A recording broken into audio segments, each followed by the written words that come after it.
Delhi capital की ज़बरदस्त वापसी। जी हाँ दोस्तों, जैसा कि आपको पता ही होगा कि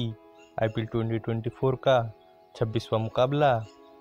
लखनऊ सुपर जायंट और दिल्ली कैपिटल के बीच लखनऊ के भारत रत्न श्री अटल बिहारी वाजपेयी एकना क्रिकेट स्टेडियम में खेला गया, जिसमें एलएसजी ने टॉस जीतकर हर बार की तरह इस बार भी पहले बल्लेबाजी करने का फैसला किया और पहले बल्लेबाजी करने उतरे एलएसजी के ओपनर क्विंटन डिकॉक और केएल राहुल ने मिलकर टीम के लिए एक तेज शुरुआत की और दोनों ने मिलकर पहले विकेट के लिए केवल 17 गेंदों में 28 रन जोड़े, लेकिन फिर क्विंटन डिकॉक 19 रन बनाकर खलील अहमद की गेंद पर एलबीडब्ल्यू आउट हो गए और उसके बाद 3 नंबर पर बैटिंग करने आए देवदत्त पडिक्कल एक बार फिर फेल हो गए और वो भी 41 के स्कोर पर 3 रन बनाकर खलील अहमद के शिकार बने। एलएसजी के 2 विकेट जरूर गिरे थे, लेकिन एलएसजी 6 ओवर के बाद 2 विकेट के नुकसान पर 57 रन बनाने में सफल रही और फिर उसके बाद मार्कस स्टोइनिस और केएल राहुल ने मिलकर पारी को संभालने की कोशिश की और दोनों ने मिलकर 25 रन जोड़े, लेकिन फिर मार्कस स्टोइनिस भी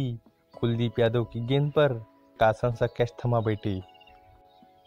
और फिर उसके अगले ही गेंद पर एलएसजी के डेंजरस बैटर निकोलस पूरन भी बिना खाता खोले अगले ही गेंद पर बोल्ड हो गए और फिर उसके बाद केएल राहुल भी 10वें ओवर में 77 रन के स्कोर पर चलते बने और ये विकेटों का सिलसिला यही नहीं रुका। उसके बाद दीपक हुडा और कुणाल पांड्या भी सस्ते में निपट गए और जब वो आउट हुए तब एलएसजी का स्कोर 13 ओवर के बाद 7 विकेट के नुकसान पर 54 रन था और एलएसजी संकट में नजर आ रही थी, लेकिन फिर अरशद खान और आयुष बड़ूनी ने मिलकर टीम का जिम्मा संभाला और दोनों ने मिलकर 42 गेंदों में 73 रन जोड़ दिए। अरशद खान 20 रन और बड़ूनी 35 गेंदों में 55 रन बनाकर नाबाद रहे, जिसकी मदद से एलएसजी 20 ओवर के बाद 7 विकेट के नुकसान पर 167 रन बनाने में सफल रही, जो कि पिच के हिसाब से एक डिसेंट स्कोर था। 168 रनों के लक्ष्य का पीछा करने उतरी दिल्ली कैपिटल की टीम ने एक स्लो शुरुआत की और दिल्ली कैपिटल के ओपनर पृथ्वी शॉ और डेविड वार्नर ने मिलकर पहले विकेट के लिए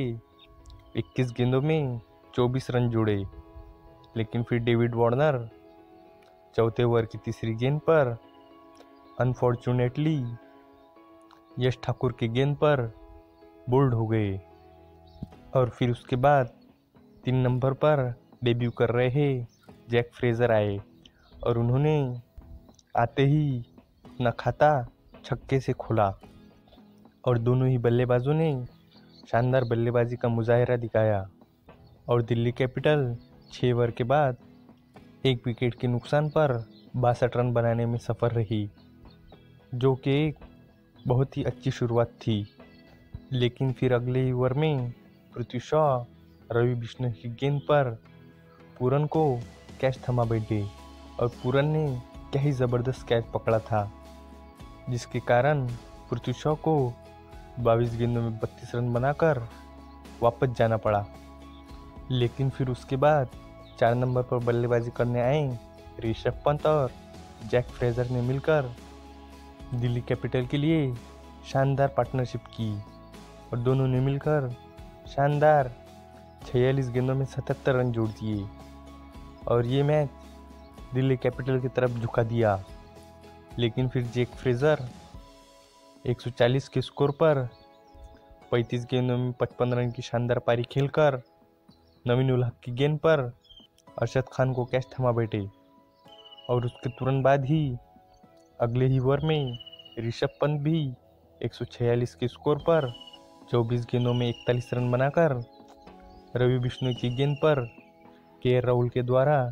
स्टंपिंग आउट हो गए और जो बच्चा फूचा काम था वो ट्रिस्टन स्टब और शेहोप ने कर लिया, और ट्रिस्टन स्टब ने छक्का मारकर ये मैच दिल्ली कैपिटल की झोली में डाल दिया, और 11 गेंदें शेष रहते ही दिल्ली कैपिटल ने ये मैच जीत लिया। कुलदीप यादव को उनके शानदार परफॉर्मेंस के लिए मैन ऑफ द मैच का अवार्ड दिया गया। कुलदीप यादव ने अपने 4 ओवर में 5 की इकोनॉमी से 20 रन देकर 3 शानदार विकेट झटके। वही अगर हम पॉइंट्स टेबल की बात करें तो पॉइंट्स टेबल में दिल्ली कैपिटल 6 मैच में 2 जीत और 4 पॉइंट के साथ 9 नंबर पर बनी हुई है। वही अगर हम एलएसजी की बात करें तो एलएसजी 5 मैचों में 3 जीत और 6 पॉइंट के साथ अभी भी 4 नंबर पर बनी हुई है। आपको क्या लगता है कि एलएसजी प्लेऑफ के लिए क्वालिफाई कर पाएंगे या नहीं? कमेंट में ज़रूर बताना। और अगर वीडियो पसंद आई हो तो वीडियो को लाइक और चैनल को सब्सक्राइब ज़रूर करना।